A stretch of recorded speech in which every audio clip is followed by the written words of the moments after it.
Hai teman-teman semuanya, balik lagi bareng saya Ari di channel Kontaineran ID, channel yang paling jujur membahas soal ekspor dan impor. Oke, jadi di video kali ini kita mau ngebahas soal market intelligence lagi ya. Bukan pengalaman ekspor, tapi ini adalah sebuah riset. Apa produk yang ingin kita riset di video kali ini adalah soal ini dia. Ya, mungkin bagi teman-teman semuanya atau sebagian besar dari kalian sudah tahu apa yang mau kita bahas, yaitu adalah pinang atau dalam bahasa Inggris namanya areca nut ya. Buah pinang adalah buah yang dihasilkan oleh pohon pinang atau Areca catechu, sejenis pohon palem yang banyak ditemukan di daerah tropis termasuk Indonesia, India, dan beberapa negara di Asia Tenggara dan Pasifik. Buah pinang mengandung alkaloid seperti arekolin, arecaidin, dan tanin yang memberikan rasa pahit dan sifat stimulan. Menurut data dari Ditjenbun Kementerian Pertanian tahun 2023, total produksi buah pinang Indonesia mencapai 83.211 ton. Nah, dari total produksi tersebut, ada pun beberapa jenis pinang yang populer di Indonesia. Salah satunya adalah pinang betara, pinang merah, pinang irian, pinang kelapa, pinang biru, pinang hutan, pinang bulawan, pinang pandan wangi.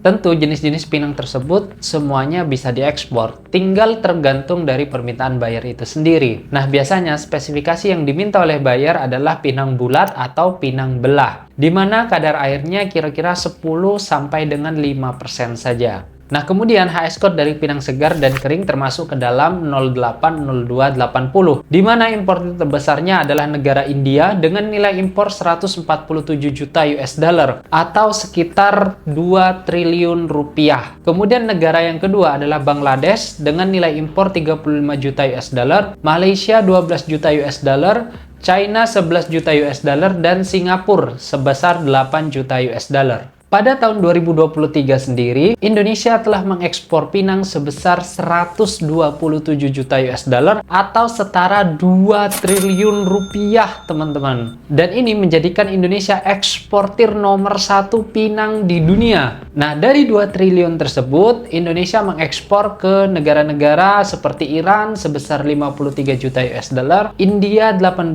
juta US dollar, China 13 juta US dollar, Bangladesh 11 juta US dollar, dan Malaysia sebesar 7 juta US dollar. Tentu nilai ekspor dan juga historical transaksi pinang ini luar biasa ya teman-teman.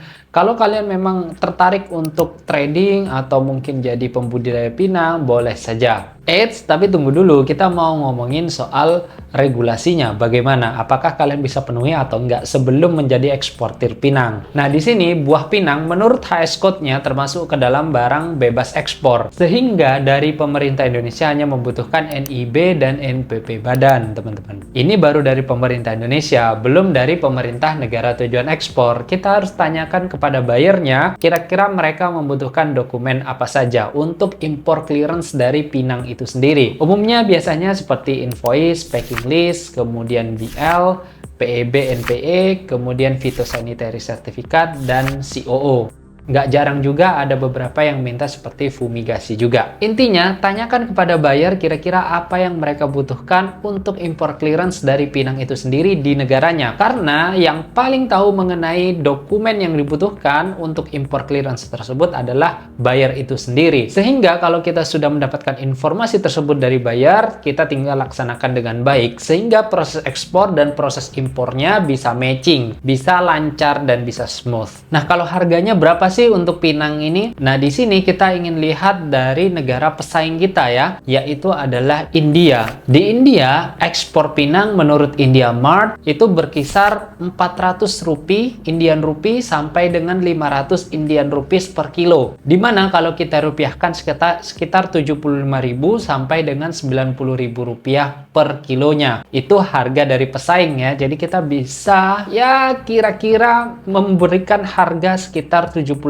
sampai dengan 90.000 rupiah untuk pinang ekspor asal Indonesia. Sekali lagi harus kita sesuaikan juga dengan kualitas pinang yang kita miliki ya. Jangan sampai kita overprice. Kalau overprice, tentu buyer itu biasanya tidak ingin untuk melanjutkan negosiasi ke tahap berikutnya, teman-teman. Tiba-tiba ngilang gitu aja. Maka dari itu harga kita harus harga yang bersaing sehingga buyer mau untuk melanjutkan negosiasi. Nah, kalau kalian sudah tertarik banget untuk ekspor ekspor Pinang, kalian bisa tawarkan ke buyer berikut ini.